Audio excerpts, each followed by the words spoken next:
Okay, so I had to make a reaction to this. Basically, I've nicked this from Telegraph, but the Russian news channel, like the only one that's still around, because, you know, everybody else has gone to Gulag, is making videos threatening the UK with nuclear war. So let's begin.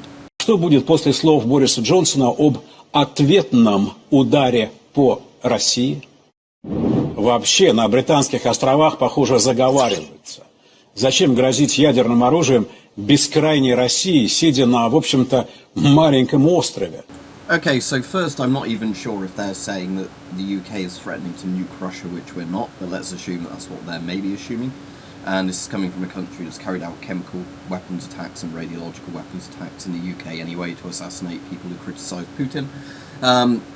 So the thing that always makes me laugh with Russian propaganda is they talk about how weak their enemies are and how strong they are, yet at the same time they're kind of saying, well, why do you fight us, why are we losing?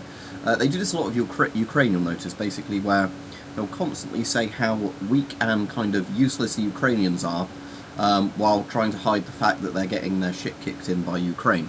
So this was like, you know, the funny thing with the Moskva, when that got sunk, they were trying to say it was a fire due to the incompetence of their own sailors, rather than just saying, you know, Ukraine was given top tier, you know, enemy weapons and they sunk our ship.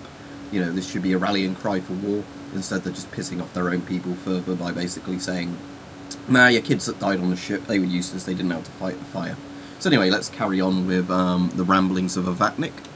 Остров столь мал, что лишь одной ракеты «Сармат» достаточно, чтобы его утопить раз и навсегда. Все уже подсчитано. Это всего лишь один пуск, Борис, а Англии нет. Раз и навсегда. Зачем заигрываться? I have no idea as well how high they think the megaton yield is of their warheads. Now obviously any country having a single city struck with a nuclear missile is pretty damn devastating, as you'd know. But again, I don't think a single missile is carrying enough megaton warheads to completely destroy everything in the UK like they're claiming.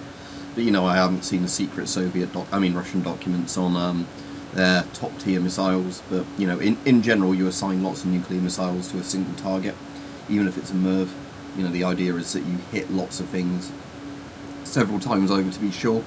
You know, every city, every military base, every airfield, things like that.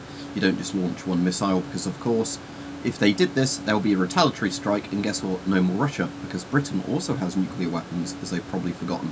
Or maybe they did know that, because they mentioned it at the beginning. I don't even know what they're rambling on about, in all honesty. Другой вариант – погрузить Британию в морскую пучину российский подводный робот-беспилотник «Посейдон». Он приближается к цели на километровой глубине со скоростью 200 км в час. Нет никакого способа остановить этот подводный дрон. Боеголовка на нем мощностью до 100 мегатонн. Взрыв этой термоядерной торпеды у берегов Британии поднимет гигантскую волну, цунами высотой до 500 метров. Такой водяной шквал является еще и носителем экстремальных доз радиации.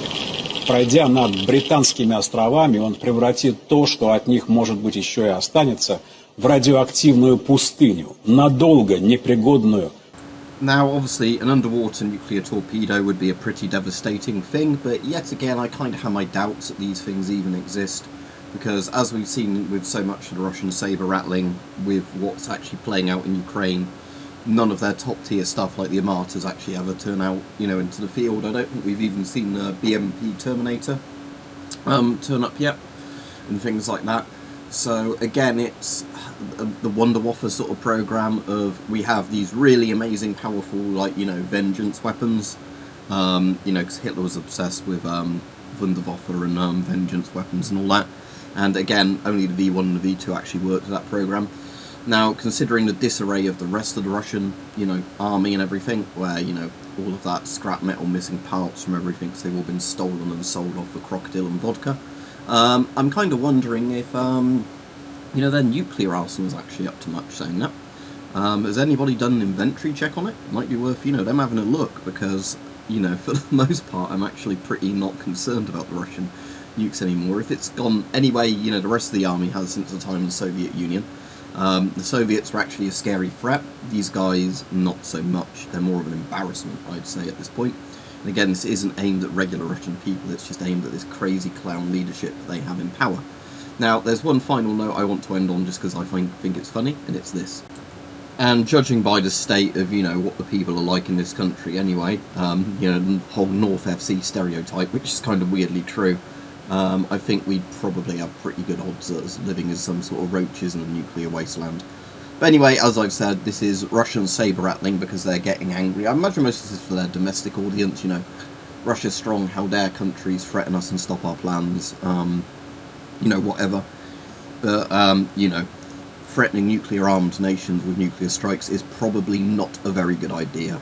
But I'm assuming this is just a move of desperation, because their May 9th parade, their Victory Day parade, is going to be a bit shit this year. There's a lot of stuff missing because it's burnt out wrecks in Ukraine. So, there you go, Russia. Thanks for threatening us. I don't think anybody takes it seriously.